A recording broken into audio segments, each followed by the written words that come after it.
ಎಲ್ರಿಗೂ ನಮಸ್ಕಾರ. Welcome back to learn with me commerce Kannada YouTube channel.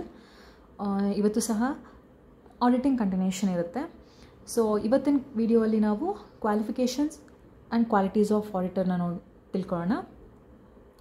Qualifications ಏನಿರಬೇಕು ಆಡಿಟರ್ಗೆ ಅಥವಾ ಕ್ವಾಲಿಟೀಸ್ ಏನಿರಬೇಕು ಅಂತಂದೆಲ್ಲ ತಿಳ್ಕೊಳ್ಳೋಣ. ಸೊ ಫಸ್ಟ್ ಬಂದುಬಿಟ್ಟು ಕ್ವಾಲಿಫಿಕೇಷನ್ಸ್ ತಿಳ್ಕೊಳ್ಳೋಣ. Professional qualifications are statutory qualifications. So ಏನಿರುತ್ತೆ ಅಂತ ತಿಳ್ಕೊಳ್ಳೋಣ. So first in case of sole trading concern ಆಗಿರ್ಬೋದು ಅಥವಾ ಪಾರ್ಟ್ನರ್ಶಿಪ್ ಫರ್ಮ್ಸ್ ಆಗಿರ್ಬೋದು, ಪ್ರಿಸ್ಕ್ರೈಬ್ಡ್ ಕ್ವಾಲಿಫಿಕೇಷನ್ಸ್ ಆಡಿಟರ್ ಅಂದರೆ ಹೀಗೆ ಇರಬೇಕು ಅಂತ ಏನು ಫಿಕ್ಸ್ಡ್ ಲಾ ಏನೂ ಇಲ್ಲ. ಓಕೆ, ಕ್ವಾಲಿಫಿಕೇಷನ್ಸ್ ಏನೂ ಇಲ್ಲ, ಇದು ಹೀಗೆ ಇರಬೇಕು ಆಡಿಟರ್ ಅಂತ. ಈಗ ಫಾರ್ ಎಕ್ಸಾಂಪಲ್ ನಾರ್ಮಲ್ ಅಕೌಂಟೆಂಟ್ಸ್ ಅಂತ ಇರ್ತಾರೆ.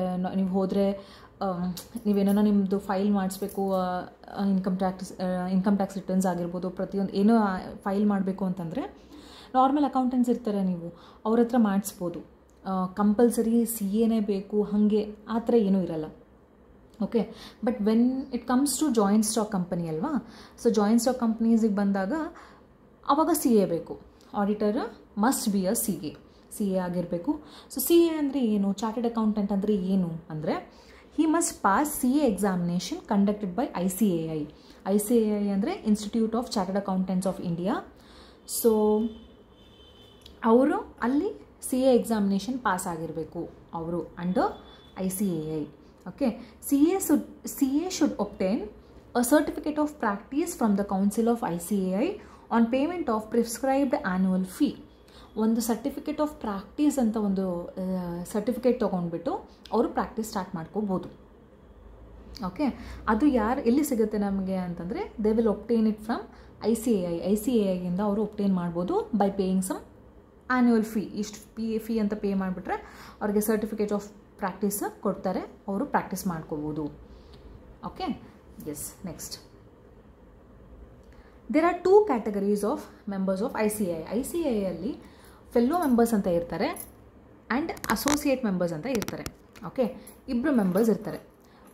ಸೊ ಅಸೋಸಿಯೇಟ್ ಮೆಂಬರ್ಸ್ ಮತ್ತು ಫೆಲ್ಲೋ ಮೆಂಬರ್ಸ್ ಅಂತ ಇರ್ತಾರೆ. Okay, associate chartered accountants, fellow chartered accountants ಅಂತ ಹೇಳ್ತಾರೆ ಇದನ್ನು.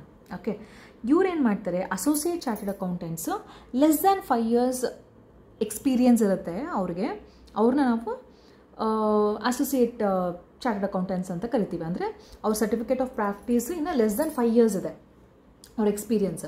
ಅವ್ರನ್ನ ನಾವು ACA ಅಂತ ಕರಿತೀವಿ. FCA is fellow chartered accountant. ಅವರು they hold certificate of practice for more than 5 years. ಅಂದರೆ ಅವ್ರಿಗೆ ಮೋರ್ ದೆನ್ 5 years ಎಕ್ಸ್ಪೀರಿಯನ್ಸ್ ಇರುತ್ತೆ. ಅವ್ರನ್ನ ನಾವು FCA ಅಂತ ಕರಿತೀವಿ. ಆ್ಯಂಡ್ ಅವರು ಫಾರ್ ಎಕ್ಸಾಂಪಲ್ ಒಂದು XYZ ಅನ್ನೋ ಪರ್ಸನ್ ACA ಇದ್ದಾರೆ ಅಂದ್ಕೊಳ್ಳಿ, XYZ ACA ಅಂತ ಅಂದರೆ ಅವ್ರ ನೇಮ್ ಆದಮೇಲೆ they can use this letters after his or their name. Okay, his or their name. FCA ಆದರೂ ACA ಆದರೂ ಹಾಗೆ. So particular name ACA, particular name FCA ಆ ಥರ ಯೂಸ್ ಮಾಡ್ಕೋಬೋದು ಅಂತ ಹೇಳಿದ್ದಾರೆ. ಸೊ ಇದನ್ನು ನಾವು professional qualifications of on auditor ಅಂತ ಹೇಳ್ತೀವಿ. ನೆಕ್ಸ್ಟ್, ಪ್ರೊಫೆಷ್ನಲ್ ಕ್ವಾಲಿಟೀಸ್ ಏನಿರುತ್ತೆ ಒಂದು ಆಡಿಟರಿಗೆ ಅಂತಂದರೆ, ಹಿ must have thorough knowledge of the principles, theories and practices of accounting. So ನಾವು ತಿಳ್ಕೊಂಡಿರ್ತೀವಿ, ನಮ್ಮ ಮುಂಚೆನೇ ಗೊತ್ತಿರುತ್ತೆ, ಕೆಲವೊಂದು ಪ್ರಿನ್ಸಿಪಲ್ಸ್ ಇರುತ್ತೆ, ಥಿಯರೀಸ್ ಇರುತ್ತೆ, ಪ್ರಾಕ್ಟೀಸಸ್ ಇರುತ್ತೆ, ಹೌದಾ, ಅಕೌಂಟಿಂಗಲ್ಲಿ ಅದೆಲ್ಲ 100% ನಾಲೆಜ್, ಭಾಳ ನಾಲೆಜ್ ಇರಬೇಕು ಅವರಿಗೆ ಅಂತ ಹೇಳ್ತಾರೆ. Next, he must be familiar with the different system of accounting. Sorry, ನಿಮಗೆ ಕಾಣಿಸ್ತಿಲ್ಲ ಅನಿಸುತ್ತೆ, ಸಾರಿ. ಸೊ ಪ್ರೊಫೆಷನಲ್ ಕ್ವಾಲಿಫಿಕೇಷನ್ಸ್ ಅಂದರೆ he must have thorough knowledge of principle, theories and practices of accounting. So ಇದ್ರ ಬಗ್ಗೆ ಫುಲ್ 100% ನಾಲೆಜ್ ಇರಬೇಕು. Next, he must be familiar with the different system of accounting. Different systems of accounting ಬಗ್ಗೆನೂ knowledge ಇರಬೇಕು. He must have knowledge of all the branches of accounting. ಎಲ್ಲ branches of accounting ಬಗ್ಗೆನೂ knowledge ಇರಬೇಕು ಅವರಿಗೆ.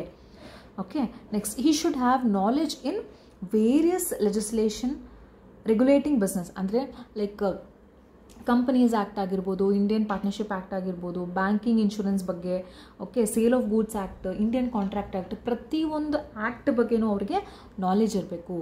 Because customers ಯಾವ ಥರ ಬರ್ತಾರೆ ಅಂತ ನಮಗೆ ಗೊತ್ತಿರಲ್ಲ. ಕಸ್ಟಮರ್ಸ್ ಅನ್ನಬಾರ್ದು, ಕ್ಲೈಂಟ್ಸ್ ಅಂತ ಹೇಳಬೇಕು ಇವರಿಗೆ. ಸೊ ಕ್ಲೈಂಟ್ಸ್ ಯಾವ ಥರ ಇರ್ತಾರೋ ಗೊತ್ತಿರಲ್ಲ ನಮಗೆ. ಓಕೆ, ಸೊ ಹಾಗಾಗಿ ನಾವು ಈ ಆಡಿಟರ್ಗೆ ಈ should have all these knowledge ಅಂತ ಹೇಳ್ತಾರೆ. ಓಕೆ, ಇದನ್ನು ನಾವೇನಂತ ಕರಿತೀವಿ, ಪ್ರೊಫೆಷ್ನಲ್ ಕ್ವಾಲಿಟೀಸ್. ಒಟ್ಟು ಅವ್ರಿಗೆ 100% ನಾಲೆಜ್ ಇರಬೇಕು ಆ ಕಾನ್ಸೆಪ್ಟ್ ಬಗ್ಗೆ, ಅಕೌಂಟಿಂಗ್ ಬಗ್ಗೆ, ಆಡಿಟಿಂಗ್ ಬಗ್ಗೆ 100% ನಾಲೆಜ್ ಇರಬೇಕು. So that is a professional qualities ಅಂತ ಹೇಳ್ತಾರೆ. ಓಕೆ, ನೆಕ್ಸ್ಟ್ ಬಂದುಬಿಟ್ಟು personal qualities. Personal qualities general qualities. Personal qualities ಅಂದರೆ ಏನು? ಹಾನೆಸ್ಟ್ ಆಗಿರಬೇಕು. ಎಸ್ ಅವ್ರನ್ನು ಚಾರ್ಟರ್ಡ್ ಅಕೌಂಟೆಂಟ್ಸ್ ಹಾನೆಸ್ಟ್ ಆಗಿರಬೇಕು. ಆಮೇಲೆ ಟ್ಯಾಕ್ಟ್ಫುಲ್ ಆಗಿರಬೇಕು. Okay, ability to work hard ಇರಬೇಕು. ಎಬಿಲಿಟಿ ಟು ವರ್ಕ್ ಹಾರ್ಡ್ ಏನು ಅಂತಂದರೆ, ಒಂದು ಎಕ್ಸಾಂಪಲ್ ಕೊಡ್ತೀನಿ. ಲೈಕ್ ಈಗ ಇನ್ಕಮ್ ಟ್ಯಾಕ್ಸ್ ರಿಟರ್ನ್ಸ್ ಫೈಲ್ ಮಾಡೋ ಡೇ ಇರುತ್ತೆ. ಸೊ ಆ ಡೇ ಒಳಗೆ ನಾವು ಇನ್ಕಮ್ ಟ್ಯಾಕ್ಸ್ ರಿಟರ್ನ್ಸ್ ಫೈಲ್ ಮಾಡ್ತೀವಿ, ಎಸ್ ಅವ್ರನ್ನು. ಸೊ ಆ ಟೈಮಲ್ಲಿ ಕೆಲವೊಂದು ಸತಿ ಏನಾಗ್ಬಿಡುತ್ತೆ ಆಡಿಟರ್ಸ್ಗೆ, ಈವನ್ ದ ಲಾಸ್ಟ್ ಮಿನಿಟ್ಗೂ ತಂದು ಕೊಡೋರು ಇರ್ತಾರೆ ಕ್ಲೈಂಟ್ಸ್, ಈಗ ನಮಗೆ ಮಾಡಿಕೊಡಿ ಅಂತ. ಸೊ ಅವರು ವರ್ಕ್ ಹಾರ್ಡ್ ಮಾಡಬೇಕು, ಅಂದರೆ ಬೇಗ ಪ್ರತಿಯೊಂದೂ ಅವರು ವರ್ಕ್ನ ಆ ಥರ ಮಾಡ್ಕೋಬೇಕು, ವರ್ಕ್ ಹಾರ್ಡ್ ಮಾಡಬೇಕು. ಆ್ಯಂಡ್ ಇಂಪಾರ್ಷಿಯಲ್ ಇರಬೇಕು. ಅಂದರೆ ದೊಡ್ಡ ಕ್ಲೈಂಟ್ಸ್ಗೆ ಒಂಥರ ಟ್ರೀಟ್ ಮಾಡೋದು, ಸಣ್ಣ ಕ್ಲೈಂಟ್ಸ್ಗೆ ಒಂಥರ ಟ್ರೀಟ್ ಮಾಡೋದು, ಆ ಥರ ಪಾರ್ಶಿಯಾಲಿಟಿ ಇರಬಾರ್ದು. ಕಾಷಿಯಸ್ ಇರಬೇಕು. ಅವ್ರು ಏನು ಮಾಡ್ತಿದ್ದಾರೆ ಅನ್ನೋ ಒಂದು ಅರಿವು ಅವ್ರಿಗೆ ಇರಬೇಕು. ಆಮೇಲೆ ಮೆಥಾಡಿಕಲ್ ಇರಬೇಕು. Ability to trace out the facts and figures, okay, ಇರಬೇಕು. ಬಿಕಾಸ್ ಏನು ಮಿಸ್ಅಪ್ರಾಪ್ರಿಯೇಷನ್ ಆಗಬಾರ್ದು, ಏನು ಫ್ರಾಡ್ಸ್ ಆಗಬಾರ್ದು ಅಲ್ವಾ. ಸೊ ಅದಕ್ಕಾಗಿ. ಆಮೇಲೆ always inquisitive, ability to maintain secrets, ability to communicate, common sense. So ಇವೆಲ್ಲ ಒಂದು ಪರ್ಸ್ನಲ್ ಕ್ವಾಲಿಟೀಸ್ ಆಗುತ್ತಲ್ವಾ. ಸೊ ಇವೆಲ್ಲ ಕ್ವಾಲಿಟೀಸ್ ಅವ್ರಿಗೆ ಇರಬೇಕು. ಇನ್ನೂ ಸಾಕಷ್ಟು ಈ ಥರ ಪರ್ಸ್ನಲ್ ಕ್ವಾಲಿಟೀಸ್ ಏನಿರುತ್ತಲ್ಲ ಆ ಥರ ಎಲ್ಲ ಇರಬೇಕು. ಸೊ ಇದನ್ನು ನಾವೇನಂತ ಕರಿತೀವಿ, qualities and qualifications of an auditor. ಒಂದು ಆಡಿಟರ್ ಆಗಬೇಕು ಅಂದರೆ ಏನು ಕ್ವಾಲಿಫಿಕೇಷನ್ಸ್ ಇರಬೇಕು ಅಂದರೆ ಇವಿಷ್ಟು ಕ್ವಾಲಿಫಿಕೇಷನ್ಸ್ ಇರಬೇಕು. ಐ ಹೋಪ್ ನಿಮ್ಗೆ ಅರ್ಥ ಆಗಿದೆ. ಸೊ ನೆಕ್ಸ್ಟ್ ಕ್ಲಾಸಸಲ್ಲಿ ನಾವು ವ್ಯಾಲ್ಯೂಯೇಷನ್ ಆಫ್ ಅಸೆಟ್ಸು, ವೌಚಿಂಗ್, ಸೊ ಅದೆಲ್ಲ ನೋಡ್ಕೊಳ್ಳೋಣ.